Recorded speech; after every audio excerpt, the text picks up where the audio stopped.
मैं कदे मेरी पार्टी ने मैनू कोई हुक्म लाया होवे जिन्ना मर्जी चैलेंजिंग होवे मैं कदे पिछे नहीं हटिया। ये हलका बहुत अरसे दा लवारस अरसा है, ये कोई डिवेलपमेंट का नाम नहीं कि उदों सानू पता लग्या कि किन्ने बंदे नशा देन आते, लोग बाहर नहीं सी निकलते पर नशा देने वाले 15-15 16-16 साल के बच्चे बच्चियां डिस्ट्रीब्यूट कर रहे हैं। लोगों के जाली परचे, जिहड़ा मर्जी चेन स्नैचर आ जाए उन्होंने फोन करके छुड़ा दिओ। जे तुसी कल्ले किसानी मुद्दे की गल लो, मैं समझदा गवर्नमेंट ऑफ इंडिया की बहुत बड़ी नलैकी रही है, इहनूं टाइम सिर एड्रैस नहीं किया। हलका आतमनगर तो श्रोमणी अकाली दल ਵੱਲੋਂ ਸੀਨੀਅਰ ਅਕਾਲੀ ਆਗੂ ਅਤੇ ਸਾਬਕਾ ਸੰਸਦੀ ਸਕੱਤਰ ਐਡਵੋਕੇਟ ਹਰੀਸ਼ ਰਾਏ ਢਾਂਡਾ ਨੂੰ ਚੋਣ ਮੈਦਾਨ ਵਿੱਚ ਉਤਾਰਿਆ ਹੈ। ਹਰੀਸ਼ ਰਾਏ ਢਾਂਡਾ ਜੀ ਨਾਲ ਗੱਲਬਾਤ ਕਰਦੇ ਹਾਂ। ਢਾਂਡਾ ਜੀ, ਸਵਾਗਤ ਹੈ ਤੁਹਾਡਾ ਅਜੀਤ ਵੈਬ ਟੀਵੀ 'ਚ। थैंक यू जी, सत श्री अकाल। ਕਿਸ ਉਦੇਸ਼ ਨੂੰ ਲੈ ਕੇ ਤੁਸੀਂ ਰਾਜਨੀਤੀ 'ਚ ਆਏ ਹੋ? ਸ਼੍ਰੋਮਣੀ ਅਕਾਲੀ ਦਲ ਵੱਲੋਂ ਮੁੜ ਤੋਂ ਤੁਹਾਡੇ ਤੇ ਯਕੀਨ ਕੀਤਾ ਗਿਆ ਹੈ ਤੇ ਇਸ ਵਾਰੀ ਤੁਸੀਂ ਹਲਕਾ ਆਤਮਨਗਰ ਤੋਂ ਬੜੇ ਸਖਤ ਮੁਕਾਬਲੇ ਵਿੱਚ ਚੋਣ ਲੜ ਰਹੇ ਹੋ, ਕੀ ਦੇਖਦੇ ਹੋ? ਚੈਲੰਜਸ ਮੈਨੂੰ ਲਾਈਫ 'ਚ ਅੱਛੇ ਲੱਗਦੇ ਆ। ਮੈਂ ਕਦੇ ਮੇਰੀ ਪਾਰਟੀ ਨੇ ਮੈਨੂੰ ਕੋਈ ਹੁਕਮ ਲਾਇਆ ਹੋਵੇ ਜਿੰਨਾ ਮਰਜ਼ੀ ਚੈਲੰਜਿੰਗ ਹੋਵੇ ਮੈਂ ਕਦੇ ਪਿੱਛੇ ਨਹੀਂ ਹਟਿਆ। ਮੈਂ ਕੌਂਸਲਰ ਦੀ ਇਲੈਕਸ਼ਨ ਵੀ ਲੜਿਆ ਸੀ ਉਸ ਵਾਰਡ 'ਚ ਜਿਹਦੇ 'ਚ 4,500 ਤੋਂ ਅਸੀਂ ਸਦਾ ਹਾਰਦੇ ਹਾਂ। ਠੀਕ ਹੈ, ਮੈਂ ਉੱਥੇ ਨਹੀਂ ਕਾਮਯਾਬ ਹੋ ਸਕਿਆ, 200 ਵੋਟਾਂ 'ਤੇ ਹਾਰ ਗਿਆ। ਇਹ ਬੜੀ ਚੈਲੰਜਿੰਗ ਸੀਟ ਹੈ, ਬੜੇ ਫਾਰਮੀਡੇਬਲ ਕੈਂਡੀਡੇਟ ਆ ਉੱਥੇ। ਸਿਮਰਜੀਤ ਸਿੰਘ ਬੈਂਸ ਜੀ 2 ਵਾਰ ਆਜ਼ਾਦ ਜਿੱਤੇ ਹੋਏ ਆ ਬੜੀ ਐਸਟਿਊਟ ਮੈਜੋਰਿਟੀ ਦੇ ਨਾਲ। ਐਂਡ ਉਸ ਹਲਕੇ 'ਚ ਮੈਨੂੰ ਪਾਰਟੀ ਨੇ ਮੇਰੇ 'ਤੇ ਵਿਸ਼ਵਾਸ ਅਤੇ ਭਰੋਸਾ ਕਰਕੇ ਉਤਾਰਿਆ ਅਤੇ ਮੈਂ ਖਰਾ ਉਤਰਨ ਦਾ ਪੂਰਾ ਕੋਸ਼ਿਸ਼ ਕਰੂੰਗਾ। ਹਲਕੇ ਦੀਆਂ ਕੀ ਸਮੱਸਿਆਵਾਂ ਨੇ ਜਿਹੜੀਆਂ ਅੱਜ ਕੱਲ੍ਹ ਲੋਕਾਂ ਨੂੰ ਪੇਸ਼ ਆ ਰਹੀਆਂ ਤੇ ਤੁਸੀਂ ਉਹਨੂੰ ਹੱਲ ਕਰਨ ਲਈ ਕੀ ਕਰੋਗੇ? ਇਹ ਹਲਕਾ ਬਹੁਤ ਅਰਸੇ ਦਾ ਲਵਾਰਸ ਅਰਸਾ ਹੈ, ਇਹਦੇ 'ਚ ਕੋਈ ਡਿਵੈਲਪਮੈਂਟ ਦਾ ਨਾਮ ਨਹੀਂ। ਜੇ ਤੁਸੀਂ ਇਸ ਹਲਕੇ ਨੂੰ ਲਓ ਤੇ ਲੁਧਿਆਣੇ ਦੇ ਹੀ ਲੈ ਲਓ, ਚਲੋ ਬਾਕੀ ਹਲਕੇ ਤਾਂ ਛੱਡੀਏ, ਲੁਧਿਆਣੇ ਸ਼ਹਿਰ ਦੇ 5 ਹਲਕੇ ਲੈ ਲਓ, ਇਹ ਤੇ ਦੱਖਣ 2 ਹਲਕੇ ਹੈ ਜਿਨ੍ਹਾਂ 'ਚ ਡਿਵੈਲਪਮੈਂਟ ਨਾਮ ਦੀ ਕੋਈ ਚੀਜ਼ ਨਹੀਂ, ਕੋਈ ਐਡਰੈਸ ਨਹੀਂ ਹੋਇਆ ਸਿਸਟਮ ਜਿਹੜਾ MLA ਨੂੰ ਕਰਨਾ ਚਾਹੀਦਾ। ਹਾਂ, ਗਲੀਆਂ ਨਾਲੀਆਂ ਸੜਕਾਂ ਜਿਹੜੇ ਕੌਂਸਲਰ ਬਣਾਉਂਦੇ ਆ ਉਹ ਕੰਮ ਤਾਂ ਚੱਲੀ ਜਾਂਦਾ। ਤੁਸੀਂ ਇਹ ਦੇਖੋ, ਸਭ ਤੋਂ ਵੱਡਾ ਮਸਲਾ ਇਹਨਾਂ ਦਾ ਸ਼ਿਮਲਾਪੁਰੀ, ਜਨਤਾ ਨਗਰ, ਦਸ਼ਮੇਸ਼ ਨਗਰ, ਇਹ ਜਿਹੜਾ ਬਲਾਕ ਹੈ ਇਹ mixed land use permanent amendment ਬਹੁਤ ਲੋੜ ਹੈ ਜਿਹੜੀ 23 'ਚ ਮੁੱਕ ਜਾਣੀ ਹੈ, ਆਉਣੀ ਹੈ। ਇਹਦੇ ਇਲਾਵਾ ਇਹ ਉਹ ਇੰਡਸਟਰੀ ਹੈ ਇਸ ਏਰੀਏ 'ਚ ਜਿਹਨੇ ਲੁਧਿਆਣੇ ਨੂੰ ਅਤੇ ਹਿੰਦੁਸਤਾਨ ਨੂੰ ਵਰਲਡ ਦੇ ਮੈਪ 'ਤੇ ਲੈ ਕੇ ਆਏ। ਇਹ ਕਾਟੇਜ ਇੰਡਸਟਰੀ, ਨੀਚੇ ਇੰਡਸਟਰੀ ਉੱਤੇ ਮਕਾਨ। ਮੈਂ ਸਮਝਦਾ ਇਸ ਇਲਾਕੇ ਨੂੰ MSME ਦਾ ਕਲਸਟਰ ਡਿਕਲੇਅਰ ਹੋ ਕੇ special incentives government of India ਅਤੇ ਸਟੇਟ ਗਵਰਨਮੈਂਟ ਤੋਂ ਲੈਣ ਦੀ ਲੋੜ ਹੈ। ਇਹ ਅੱਜ ਤੱਕ ਕਿਸੇ ਨੇ ਨਹੀਂ ਕੀਤੀ।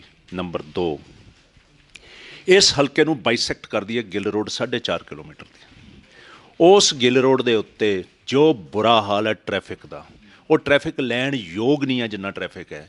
ਇਹ 4.5 ਕਿਲੋਮੀਟਰ ਨੂੰ ਕਈ ਵਾਰ ਕ੍ਰੋਸ ਕਰਨ ਲਈ ਘੰਟਾ ਵੀ ਕ੍ਰੋਸ ਹੋਣਾ ਪੈ ਜਾਂਦਾ। 20-25 ਮਿੰਟ ਤਾਂ ਆਮ ਚੀਜ਼ ਹੈ, ਇਟਸ ਅ ਨਾਰਮਲ ਥਿੰਗ।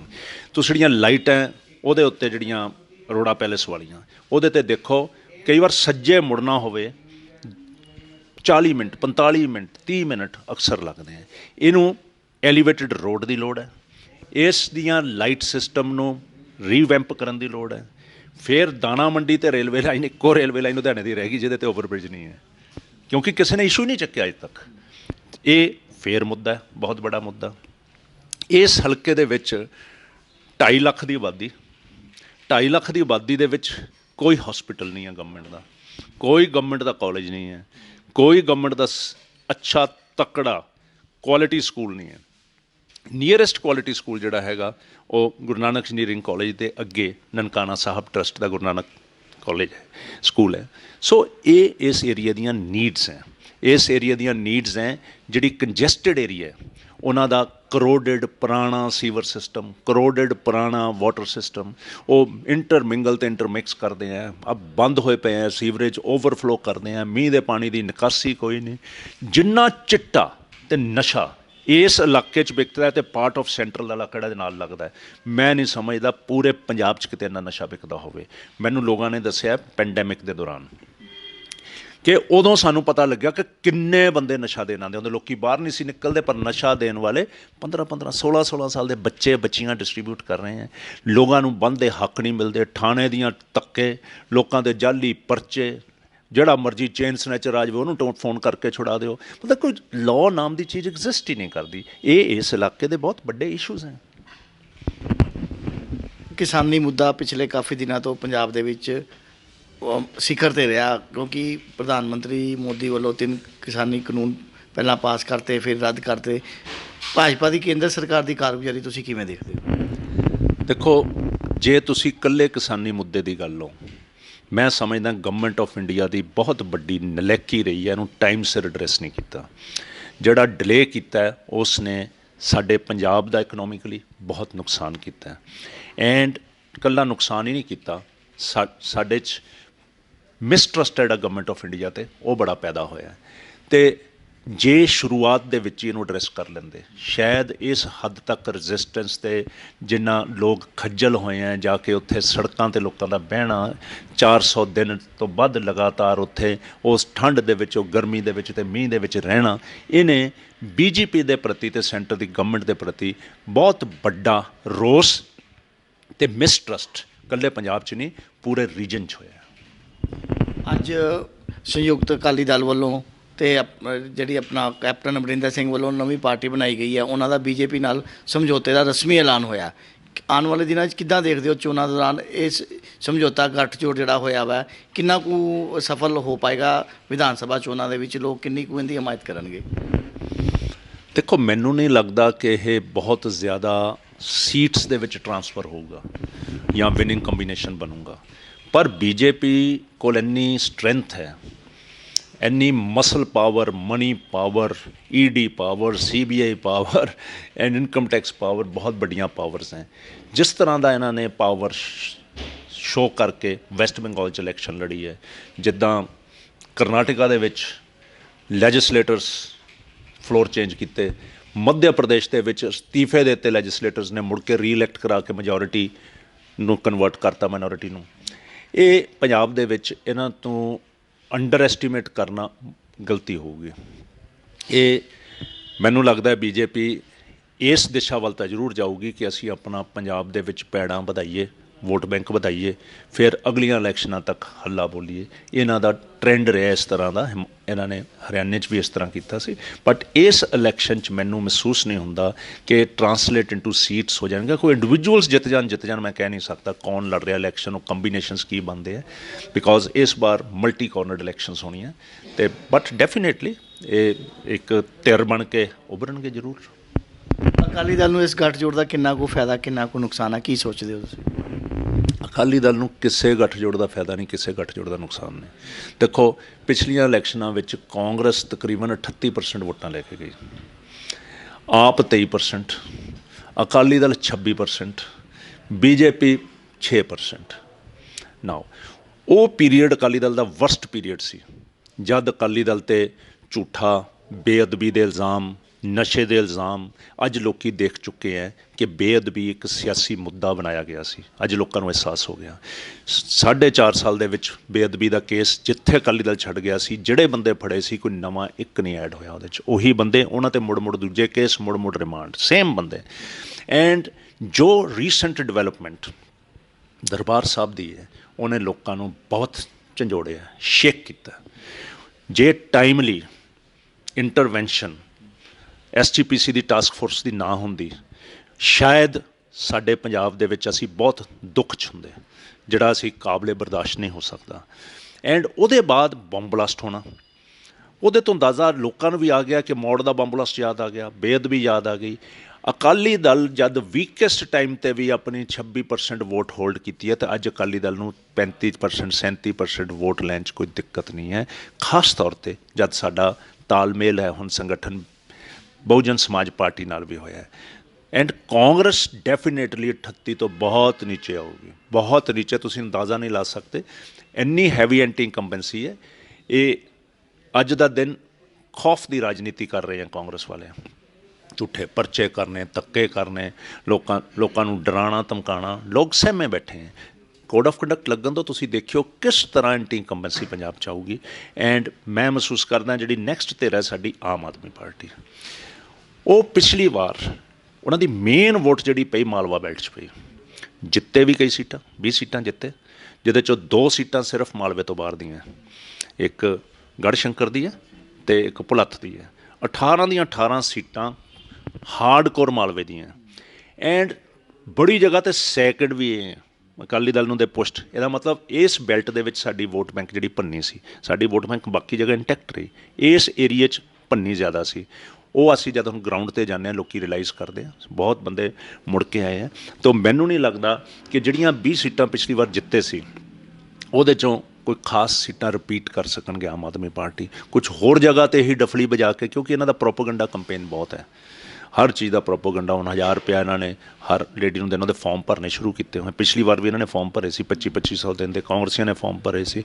ਲੋਕੀ ਫਿਰ ਕਈ ਵਾਰ ਲੁਭਾਏ ਜਾਂਦੇ ਆ, ਪਰ ਹੁਣ ਲੋਕੀ ਕਾਫੀ ਸਿਆਣੇ ਆ। ਇਹ ਜਿਹੜੀ 14,000 ਕਰੋੜ ਕਿੱਥੋਂ ਦੇਣਾ, ਇਹ ਪੋਸੀਬਲ ਹੀ ਨਹੀਂ ਹੈ, ਪੋਸੀਬਲ ਹੀ ਨਹੀਂ ਹੈ। ਸਾਡਾ ਬਜਟ ਅਲਾਉ ਨਹੀਂ ਕਰਦਾ। ਬਜਟ ਦਾ 12% ਹੋ ਜਾਊਗਾ 14,000 ਕਰੋੜ। ਸੋ 12% ਆਫ ਦੀ ਬਜਟ ਦੇ ਦੇਣਾ ਇਜ਼ ਇੰਪੋਸੀਬਲ, ਮੋਰ ਪਰਟੀਕੂਲਰਲੀ ਜਦ 80% ਬਜਟ ਸਿਰਫ ਸੈਲਰੀ ਬਿੱਲ 'ਤੇ ਲੱਗਦਾ ਅਤੇ ਕਮਿਟਡ ਐਕਸਪੈਂਡੀਚਰਸ 'ਤੇ ਲੱਗਦਾ। ਅਤੇ ਤੁਹਾਡੇ ਕੋਲ ਜਿਹੜਾ ਬਚਦਾ ਉਹਦੇ 'ਚ ਤੁਸੀਂ ਡਿਵੈਲਪਮੈਂਟ ਵੀ ਕਰਨੀ ਹੈ, ਐਜੂਕੇਸ਼ਨ 'ਤੇ ਵੀ ਖਰਚਣਾ, ਹੈਲਥ 'ਤੇ ਵੀ ਕਰਨੀ, ਉਹ ਵੀ ਜ਼ੀਰੋ ਨਹੀਂ ਕਰ ਸਕਦੇ।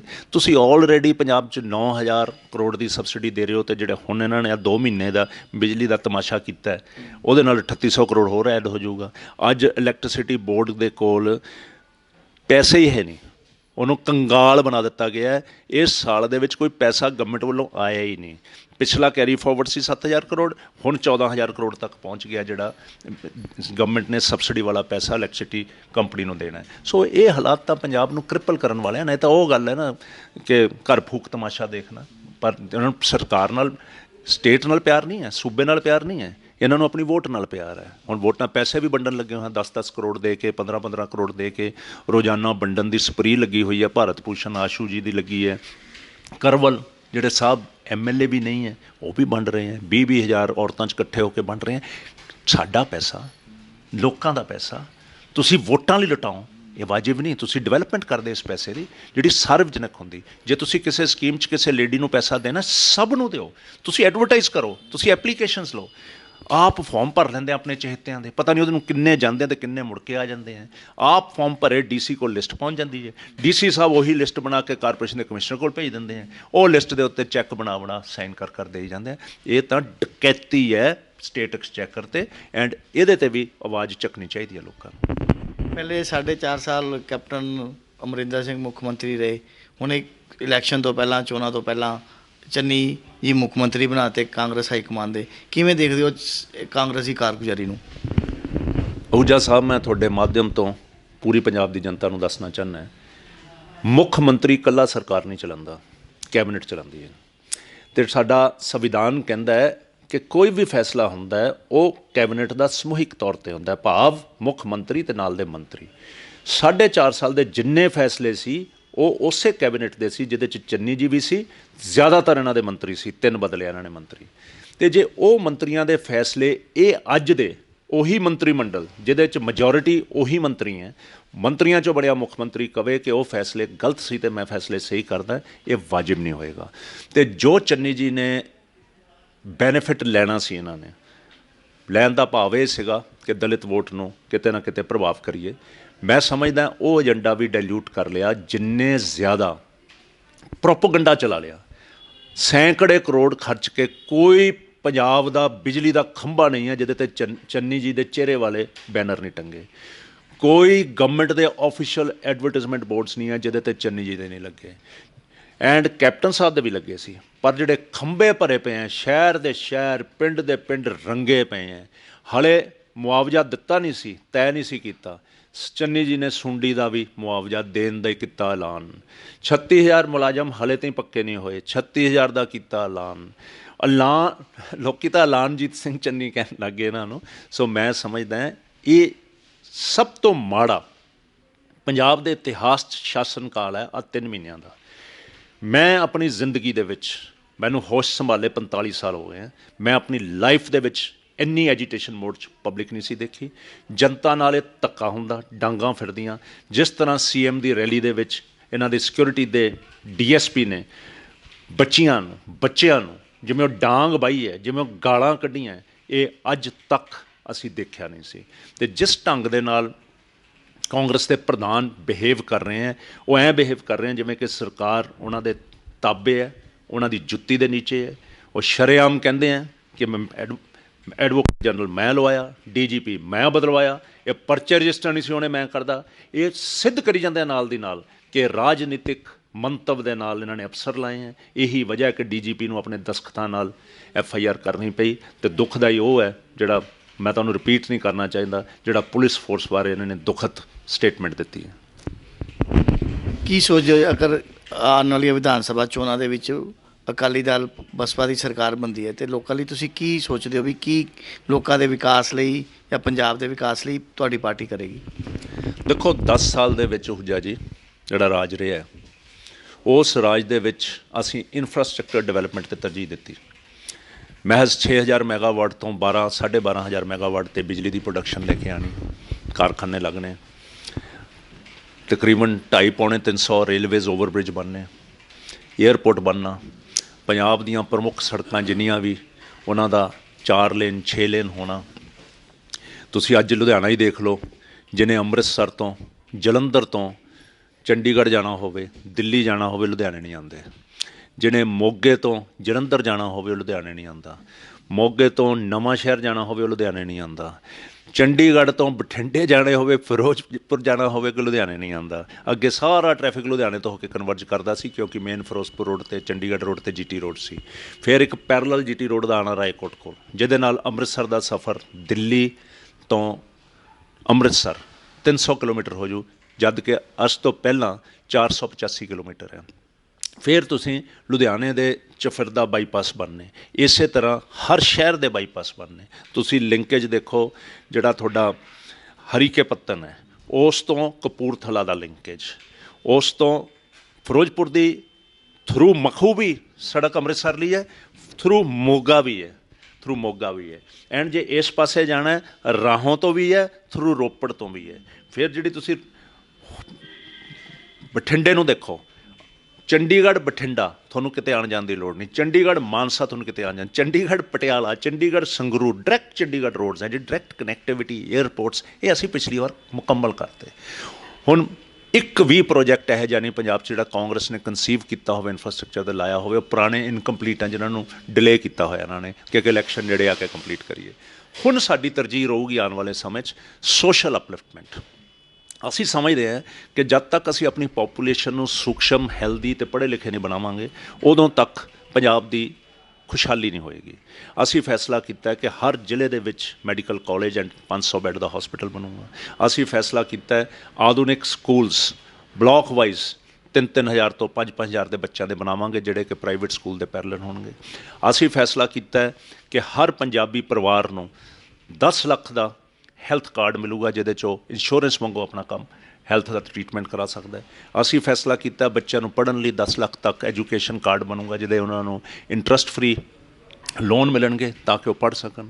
ਅਸੀਂ ਇਹ ਵੀ ਫੈਸਲਾ ਕੀਤਾ ਹੈ ਕਿ ਸਰਕਾਰੀ ਸਕੂਲਾਂ 'ਚ ਬੱਚੇ ਜਿਹੜੇ ਪੜ੍ਹਦੇ ਹੈ, ਹਾਇਰ ਐਜੂਕੇਸ਼ਨ 'ਚ ਉਹਨਾਂ ਲਈ 33% ਸੀਟਾਂ ਰਾਖਵੀਆਂ ਰੱਖੀਆਂ ਜਾਣ। ਅਸੀਂ ਇਹ ਵੀ ਫੈਸਲਾ ਕੀਤਾ ਹੈ ਕਿ ਬੱਚੀਆਂ ਲਈ 33% ਸਰਕਾਰ 'ਚ ਰਾਖਵੀਆਂ ਰੱਖੀਆਂ ਜਾਣ ਸੀਟਾਂ।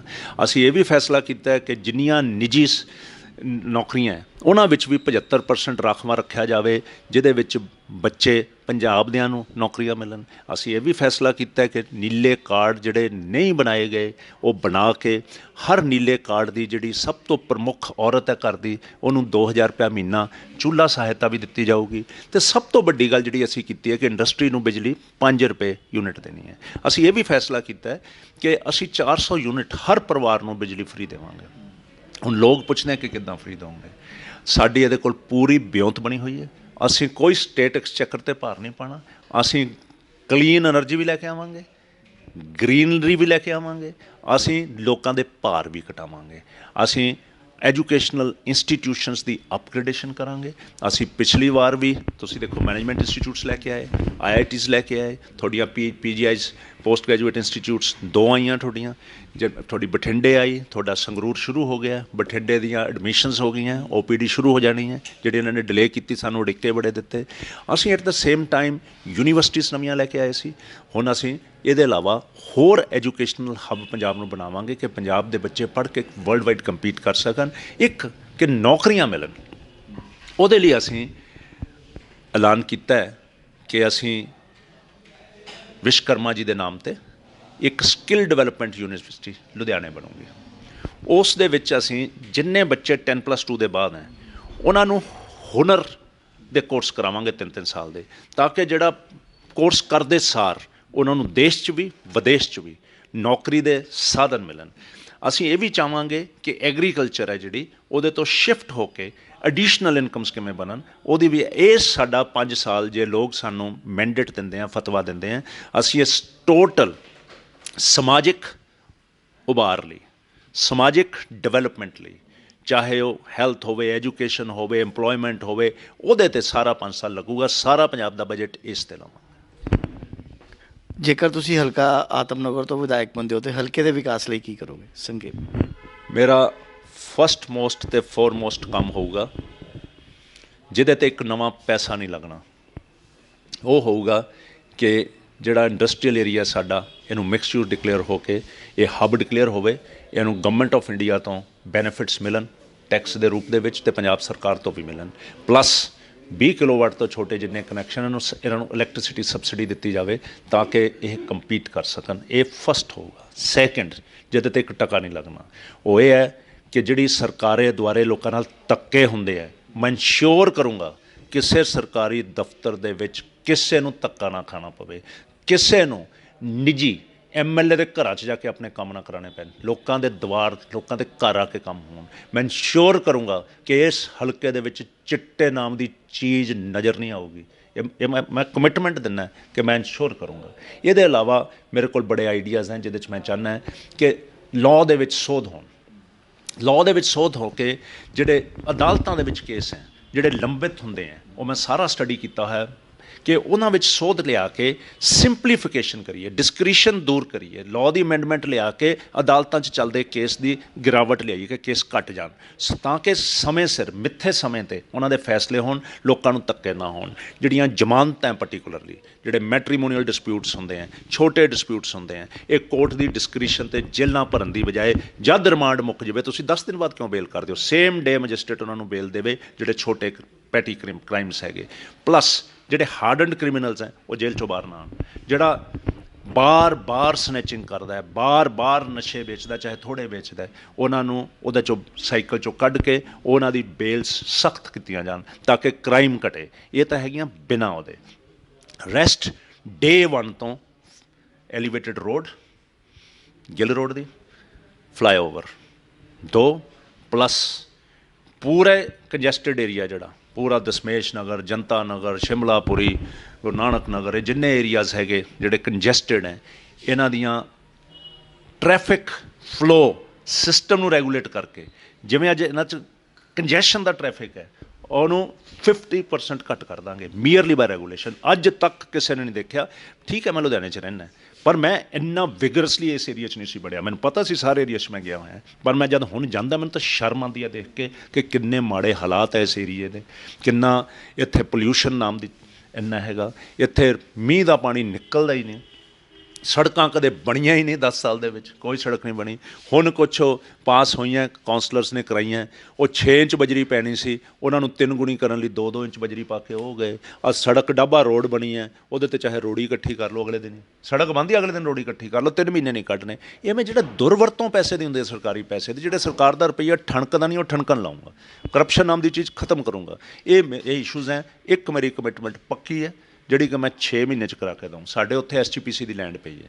ਮੈਂ SGPC ਦੇ ਪ੍ਰਧਾਨ ਜੀ ਸਾਡੇ ਵਕੀਲ ਭਾਈਚਾਰੇ 'ਚੋਂ ਬੜੇ ਸਿਆਣੇ ਹੈ, ਮੈਂ ਉਹਨਾਂ ਨੂੰ ਬੇਨਤੀ ਕਰਨੀ ਹੈ ਜਿਹੜੀ ਉਹ ਵਿਹਲੀ ਲੈਂਡ ਪਈ ਹੈ, ਕਿਰਪਾ ਕਰਕੇ ਉੱਥੇ ਇੱਕ ਅੱਛਾ ਕਾਲਜ ਕੁੜੀਆਂ ਲਈ, ਤਾਂ ਕਿ ਬੱਚੀਆਂ ਨੂੰ ਦੂਰ ਨਾ ਜਾਣਾ ਪਵੇ, ਇੱਕ ਅੱਛਾ ਹੌਸਪੀਟਲ ਇਲਾਕੇ ਲਈ ਬਣਾਇਆ ਜਾਵੇ, ਤਾਂ ਕਿ ਇਸ ਇਲਾਕੇ ਨੂੰ approach to education, approach to health services ਸਖਾਲੀ ਹੋ ਜਾਵੇ, ਸਰਲ ਹੋ ਜਾਵੇ, ਨੇੜੇ ਹੋ ਜਾਵੇ। ਧੰਨਵਾਦ ਤੁਹਾਡਾ ਜੀ ਸਾਡੇ ਨਾਲ ਗੱਲਬਾਤ ਕਰਨ ਲਈ, ਬਹੁਤ ਬਹੁਤ ਸ਼ੁਕਰੀਆ। ਧੰਨਵਾਦ ਸਰ। ਆਪ ਦੇ ਸਾਰੇ ਸਰੋਤਿਆਂ ਨੂੰ ਵੀ ਮੇਰੇ ਵੱਲੋਂ ਪਿਆਰ ਭਰੀ ਸਤਿ ਸ੍ਰੀ ਅਕਾਲ। ਧੰਨਵਾਦ ਜੀ। ਆ ਲੈ ਚੂਰੀ ਬੰਨ ਦਿੱਤੀ ਹੈ। ਗਰਮ ਗਰਮ ਰੋਟੀ ਤੇ ਦਾਲ ਲਈ ਬੰਤੇ ਨੂੰ ਦੁਪਹਿਰੇ ਘਰ ਭੇਜ ਦੇਵੀਂ। ਤੇ ਬੇਬੇ ਮੇਰੀ ਰੋਟੀ? ਆ ਪਈ ਹੈ ਮੰਜੇ ਤੇ। ਠੀਕ ਹੈ। ਤੰਤੋ, ਹਾਂ ਰੱਬ ਸਦਾ ਸਲਾਮਤ ਰੱਖੇ ਬਾਦਲ ਨੂੰ। ਸਸਤਾ ਆਟਾ ਤੇ ਦਾਲ ਦਵਾ ਕੇ ਸਾਨੂੰ ਗਰੀਬਾਂ ਨੂੰ 2 ਜੂਨ ਦੀ ਰੋਟੀ ਪੱਕੀ ਕਰ ਦਿੱਤੀ। ਆਟਾ ਦਾਲ ਸਕੀਮ ਨਾਲ ਅਸੀਂ ਭੁੱਖੇ ਨਹੀਂ ਸੋਏ ਕਦੇ। ਐਤਕੀ ਵੋਟ ਬਾਦਲ ਨੂੰ ਹੀ ਪਾਉਣੀ ਹੈ, ਗਲਤੀ ਨਾ ਕਰੀ ਇਸ ਵਾਰ। ਵੋਟ ਪਾਣੀ ਉਹਨਾਂ ਨੂੰ ਜਿਹੜੇ ਸਮਝਣ ਸਾਡੇ ਦਰਦਾਂ ਨੂੰ।